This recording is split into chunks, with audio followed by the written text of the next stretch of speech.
jīvanmuktastu tad vidvan purvopādhi gunangstyajet satchidananda rupatvat bhaved bhramara kitavat. Jīvanmukta, liberated one. 2, verily. Tad vidvan, endowed with self-knowledge. Purvopādhi gunan, traits of the previous upādhis. Tyajet, gives up. Satchidananda rupatvat, because of his nature of existence, knowledge, and bliss. Bhavet, will be. Bhramara kitavat, like a wasp.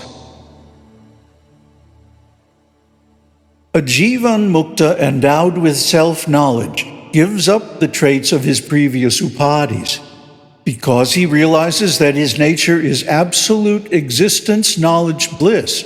He verily becomes Brahman, like the cockroach that becomes a bhramara wasp.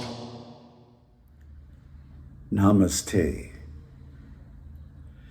So the jīvanmukta, one who is liberated while still alive in the body, gives up the upādhis from his previous life. Why? Well, they no more serve his purpose. He doesn't anymore desire the trinkets of the material world. He's interested in the real gold, the mother lode, Brahman, where all values come from, where all wealth, all spiritual wealth anyway, is concentrated. So he gives up the qualities and activities of his previous life that were distracting him or covering his original self-knowledge. Some of them may be helpful. For example, I kept my skills as a musical composer and producer and applied them to making these videos. And actually, there's a whole playlist of spiritual music you can look at or hear. And then writing. By serving my spiritual master, I became skilled as a writer. And so later on, this developed into skill of speaking and being able to explain things in clear, simple language as far as possible. Sometimes it's not possible when we're dealing with these abstruse subject matters.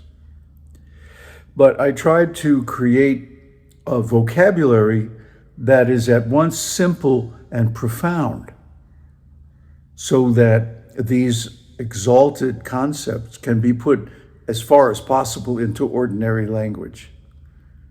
It's not completely possible, but we try.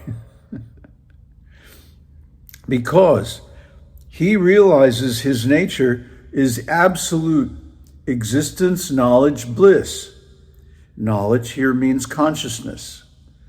Knowing things, or knowing about things anyway, through the consciousness experience. Now that necessarily requires the senses, unless the object is the self, in which case no extra instruments are required. He knows directly, intuitively. And anyone who has gone deep into meditation has this experience where you just know things and you can't really say there's any process or any instrument or any means how you know them. You just know. And you have to accept that, because to inquire further into it would simply be a distraction, leading nowhere. Intuitive knowledge has the advantage of being direct. Brahman knows everything. So if one knows Brahman, one is connected to a source of infinite knowledge. And I don't mean trivial knowledge, I mean profound knowledge, Like, for example, how the universe is created. Well, the universe is created from consciousness. That's obvious to a realized being by simply direct knowing. He doesn't have to set up a laboratory and do experiments or go deep into the ancient books of the past. No, he just knows because he sees directly. Empiricists will never understand the nature of the creation, or ordinary religionists for that matter, because they have to construct an all-powerful, all-knowing God who can do that for them. They don't realize that they are the self. They are Brahman. And Brahman does everything effortlessly, just by looking. So these are all great secrets known only to the enlightened ones who become Brahman, or actually realize that they always have been Brahman. And everything, like we talked about in the last verse, everything is already Brahman. You don't have to go through any process or change anything. It's already like that, including your own self. So when you become self-realized, that this all becomes just totally obvious.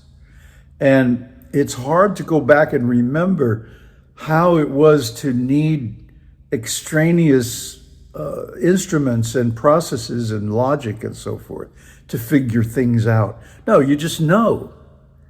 Doesn't everybody? Apparently not.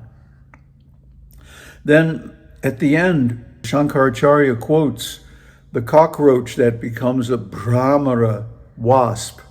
See, this is why one reason why I stress so much the accurate pronunciation of the Sanskrit. See, Brahma is Brahman, right? But Brahma is a species of wasp.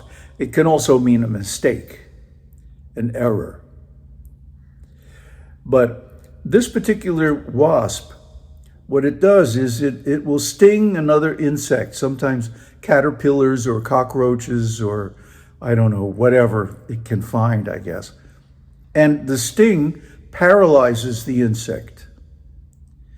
So then they put the insect inside the egg casing so that when the eggs hatch, the larvae can eat the insect. Ick. Insects are so gross. But anyway, the poor cockroach or whatever has to see the wasp coming and going and knows that the wasp has like complete power over it because it has been paralyzed by the sting. And because of these impressions, in the next life, the cockroach becomes that kind of wasp. So similarly, the process of self-realization involves exposing oneself to impressions of Brahman as the most powerful, the greatest, the most beautiful, etc. Whether through visualization of some deity or through direct knowledge of Brahman. Either way, one assumes or receives powerful impressions of Brahman as the greatest, as the most knowledgeable, the purest, the best, etc. And because of this, he gradually becomes Brahman, or begins to identify himself with Brahman instead of his upādhis, like the physical body, the mind, all the desires and all the, crazy temporary stuff that people acquire in material existence. So this is the actual path of self-realization, to immerse oneself in thought and actions involving Brahman as the subject matter, the focus, the aim, the purpose of one's life.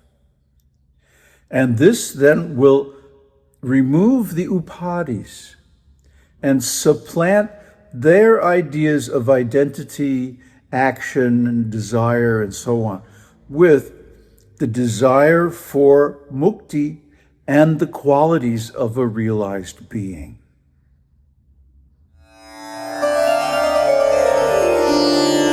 Om Tat Sat, Om Shakti Om, Om